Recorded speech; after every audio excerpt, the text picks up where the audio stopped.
আদিবাসী না হয়ে যদি অধিবাসী হই বাংলাদেশের, তাহলে এখানেই সমাধান।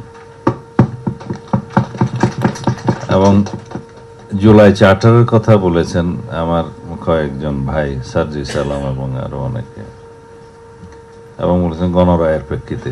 এইখানে গণরায় আসার প্রয়োজন নেই। আমরা জুলাই চার্টারের রাজনৈতিক সমঝোতার দলিল হিসেবে সবাই স্বাক্ষর করেছি। কেউ কেউ ইলেকশনের পরে স্বাক্ষর করেছে, কেউ আগে স্বাক্ষর করেছে। কিন্তু স্বাক্ষরিত দল হিসাবে সেখানে যে দফাগুলোতে আমরা একমত হয়েছি উইদাউট নোট অফ ডিসেন্ট, তার মধ্যে এটা একটা, যে আমরা বাংলাদেশের ভূখণ্ডের ভিতরে বসবাসকারী সকল নাগরিকের পরিচয় হবে বাংলাদেশি, এবং সেটা 5th অ্যামেন্ডমেন্টের ভাষা, সেটা আমরা আবার এখানে আগামী 18th অ্যামেন্ডমেন্টে নিয়ে আসবো। সেটা আমাদের সমঝোতা এবং সেটা কমিটমেন্ট। এটা তো সাংবিধানিক সমাধান, ঠিক আছে, কিন্তু আসলে যে বিভেদগুলো সৃষ্টি হয়েছে সেই বিভেদগুলোর সৃষ্টির পিছনে কিছু ভিনদেশী উস্কানি এক সময় ছিল। এই সমস্যা শুধু একজনের ভাষণের প্রেক্ষিতে হয় নাই, এবং এখনো সেই অঞ্চলে যে বিভিন্ন ষড়যন্ত্র চালু নেই সেটা কেউ হলফ করে বলতে পারবে না। এবং সেই সীমানা আমাদের পূর্ব দিকে, বাংলাদেশের ভূখণ্ডের পূর্ব দিকেও আরো সম্প্রসারিত হয়েছে।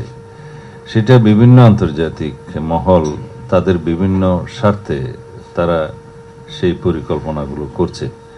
কিন্তু আমাদের কি করণীয়? আমাদের করণীয় হচ্ছে আমরা বাংলাদেশি হিসাবে ইউনাইটেড থেকে আমাদের বক্তব্যগুলো দিয়ে যাওয়া।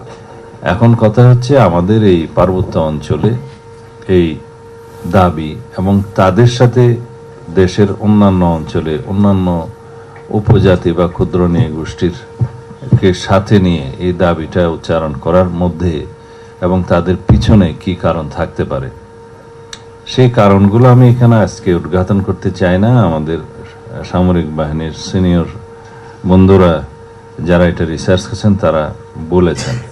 তবে আমাদের আজকে যেহেতু এই আলোচনায় অনেকগুলো বিষয়, অনেকগুলো বক্তা এবং অনেকগুলো সাবটাইটেলের আলোচনা হয়েছে, তার মধ্যে বলা যায় সাংবিধানিকভাবে আমরা যেটা এখনো পর্যন্ত স্বীকৃতি দিয়েছি তা হচ্ছে উপজাতি, ক্ষুদ্র নৃগোষ্ঠী এবং বিভিন্ন কালচারের ধর্মীয় ঐতিহ্য, সাংস্কৃতিক ঐতিহ্যকে আমরা বিকশিত করব এবং ধারণ করব। এটা হচ্ছে আমাদের স্ট্যাটাস।